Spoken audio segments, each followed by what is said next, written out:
अध्याय 2 शर्लक का अनुरोध।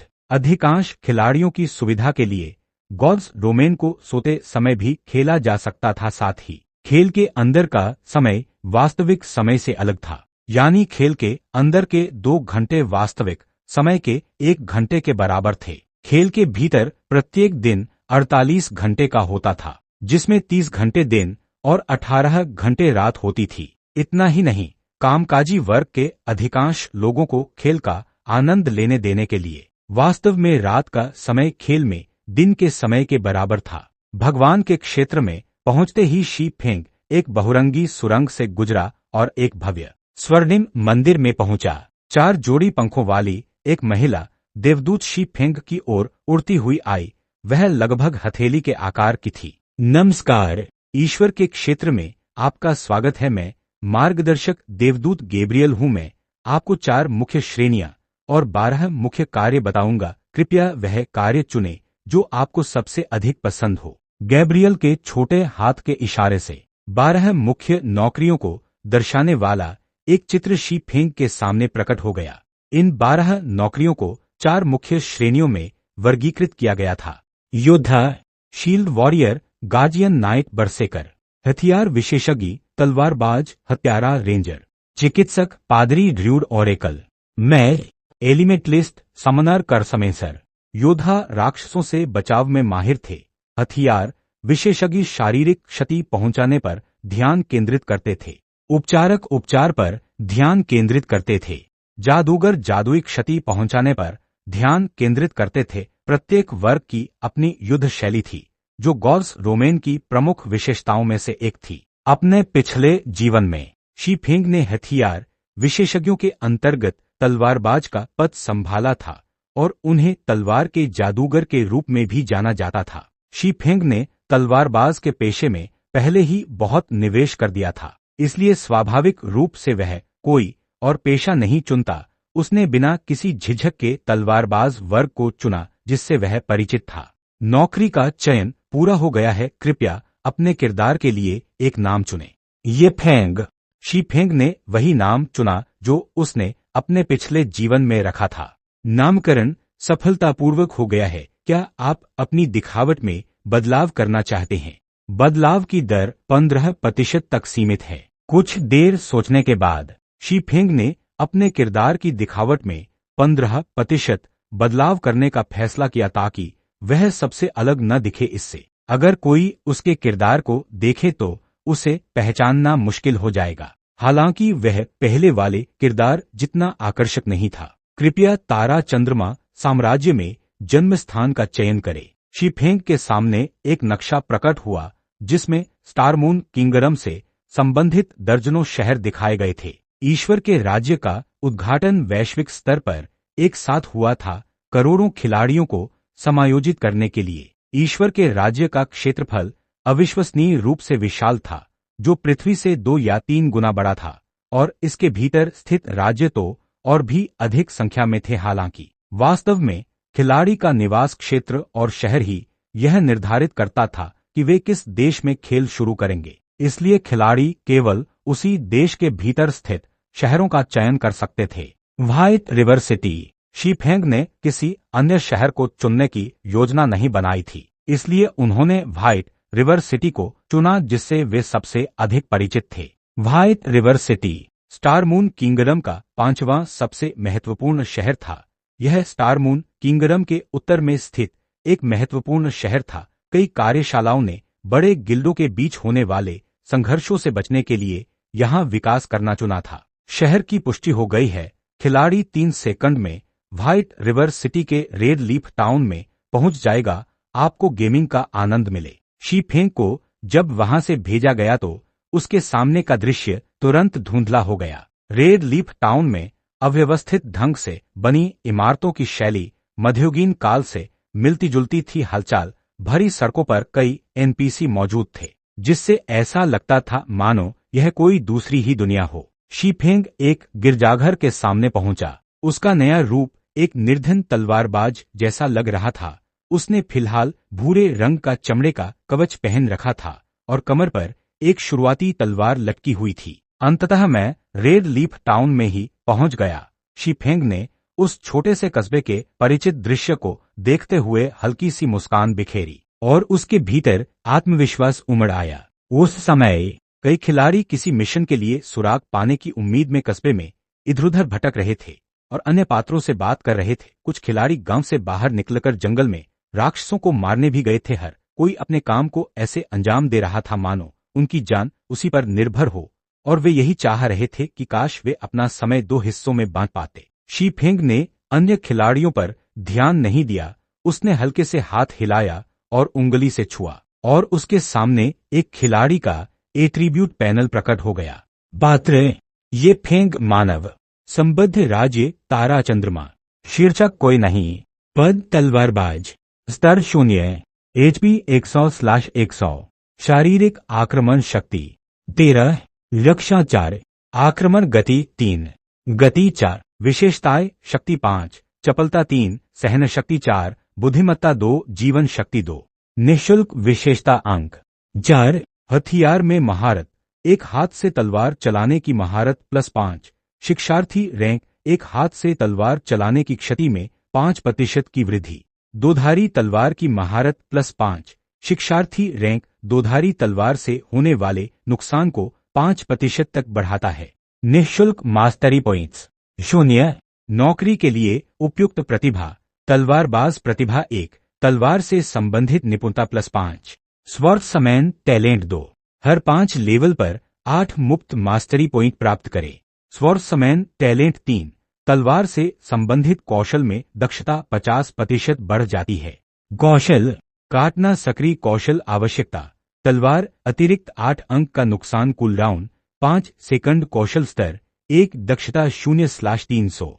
उपकरण तलवारबाज की चमड़े की कमीज, धूसर कचरा, स्तर 0, रक्षा +2, टिकाऊपन 10/10, नौसिखिए की तलवार, धूसर कचरा, एक हाथ की तलवार, स्तर 0, आवश्यक उपकरण, क्षमता 3, आक्रमण शक्ति +3, टिकाऊपन 15/15। उसके बैग में 10 रोटी के टुकड़े और 10 पानी की थैलियां थीं। रोटी खाने से प्रति सेकंड 10 HP और पानी पीने से प्रति सेकंड 10 MP की रिकवरी होती थी और दोनों प्रभाव 10 सेकंड तक रहते थे। प्रत्येक तलवारबाज एक ही तरह के गुणों के साथ शुरुआत करता है। एकमात्र अंतर मुक्त गुण अंक के आवंटन में होता है। प्रत्येक खिलाड़ी को लेवल बढ़ने पर 4 निःशुल्क एट्रीब्यूट पॉइंट्स मिलते थे। लेवल बढ़ने के साथ साथ खिलाड़ी इन पॉइंट्स का अलग अलग तरीके से उपयोग करके अपनी अनूठी खेल शैली विकसित करते थे। शक्ति से शारीरिक आक्रमण शक्ति और प्रत्येक हमले की ताकत बढ़ती है।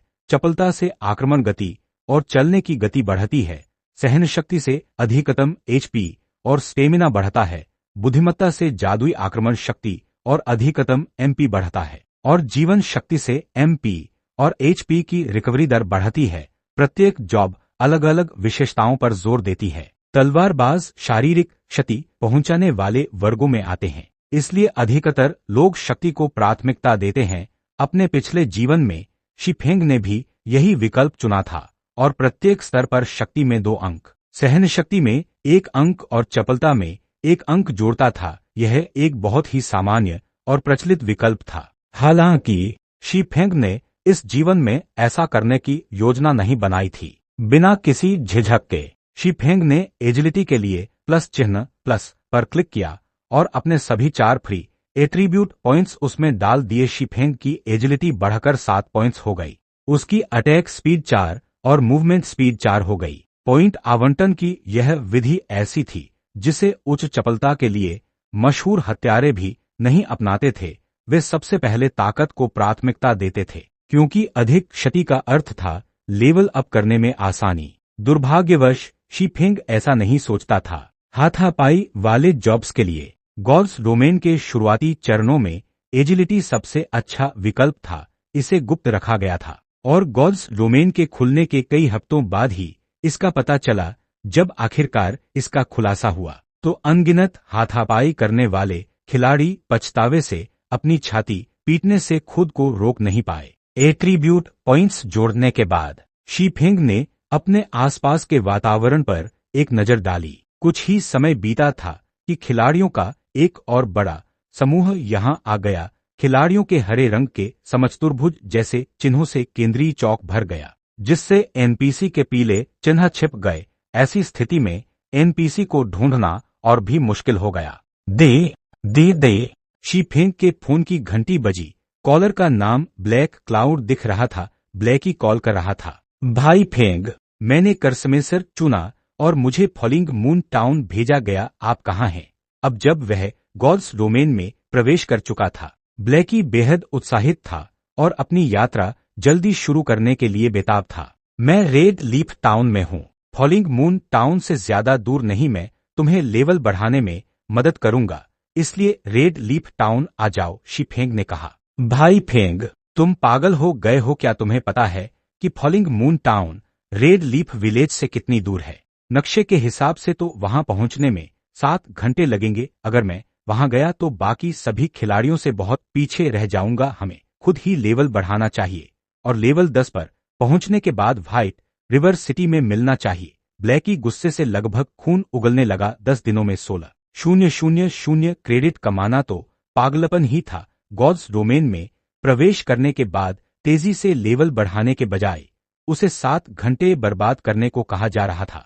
वह ऐसा बिल्कुल नहीं करने वाला था, चाहे उसे पीट पीट कर मार ही क्यों न डाला जाए। चिंता मत करो, तुम बस आ जाओ। तुम्हारा बर्बाद किया हुआ समय बहुत जल्दी वापस मिल जाएगा, शीफेंग ने उदास स्वर में कहा। जब ब्लैकी ने शीफेंग का आत्मविश्वास भरा स्वर सुना तो उसने उत्साह से पूछा, भाई फेंग, क्या ऐसा हो सकता है कि आपके पास किसी बीटा टेस्टर की जानकारी हो? गेम लॉन्च होने से पहले गॉड्स डोमेन ने कई लोगों को गेम का परीक्षण करने के लिए आमंत्रित किया था और इन लोगों को बीटा टेस्टर कहा जाता था।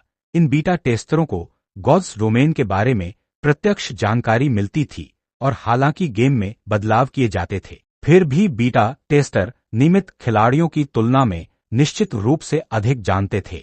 क्या सोचते हो? जल्दी इधर आ जाओ, शीफेंग ने रहस्यमय लहजे में हंसते हुए जवाब दिया। शीफेंग की बातें सुनकर ब्लैकी को पता चल गया कि शीफेंग के पास विश्वसनीय जानकारी है और वह उत्साहित हुए बिना नहीं रह सका और बोला, ठीक है भाई फेंग, मेरा इंतजार कीजिए, मैं अभी इसी वक्त वहां जा रहा हूं। ब्लैकी का फोन खत्म करके शीफेंग कस्बे की एक छोटी अंधेरी गली की ओर चल पड़ा। रेड लीफ टाउन में सैकड़ों एनपीसी थे। हालांकि क्वेस्ट देने वाले एनपीसी की संख्या केवल 10 के आसपास थी, जबकि हिडन क्वेस्ट की संख्या 5 थी और यूनिक क्वेस्ट की संख्या केवल 1 थी। एक बार खिलाड़ी द्वारा पूरा किया गया यूनिक क्वेस्ट अनुपलब्ध हो जाता था। रेड लीफ टाउन में मौजूद अनोखी खोज गॉड्स डोमेन के खुलने के ठीक 2 महीने बाद ही सामने आई थी और पिछली बार इसने पूरे व्हाइट रिवर सिटी में सनसनी मचा दी थी। चूंकि यह खोज अनोखी थी, इसलिए भाग्यशाली खिलाड़ी ने इसे हासिल करने का तरीका बता दिया, जिससे कई खिलाड़ी ईर्ष्या करने लगे। दुर्भाग्य से अब यह खोज उपलब्ध नहीं थी, भले ही वे इसे करना चाहते हों। बेशक शीफेंग इस जीवन में इस अनोखी खोज को अधूरा नहीं छोड़ेगा। शीफेंग फटे पुराने कपड़े पहने भिखारियों से भरी एक अंधेरी गली में पहुंचा। शीफेंग को आते देख भिखारी ऐसे भड़क उठे मानो भेड़िए ताजा शिकार ढूंढ रहे हों और जल्दी से उसे घेर कर खाने की भीख मांगने लगे। एक समय की बात है, एक खिलाड़ी ने भिखारियों को बहुत सारा खाना खिलाया। पेट भरने के बाद भी ये भिखारी और चीजें मांगते थे और हर बार ज्यादा महंगी चीजें मांगते थे। खिलाड़ी ने उनकी सारी मांगें मान ली और लगातार 10 से ज्यादा इच्छाएं पूरी की। दुर्भाग्य से भिखारियों ने बदले में कुछ नहीं दिया, जिससे खिलाड़ी को बहुत गुस्सा आया और वह दूसरों के लिए मजाक का पात्र बन गया। भाड़ में जाओ, शीफेंग ने अपनी नौसिखिए तलवार निकालते हुए जोर से चिल्लाया, जिससे असहाय भिखारी जल्दी से छिप गए।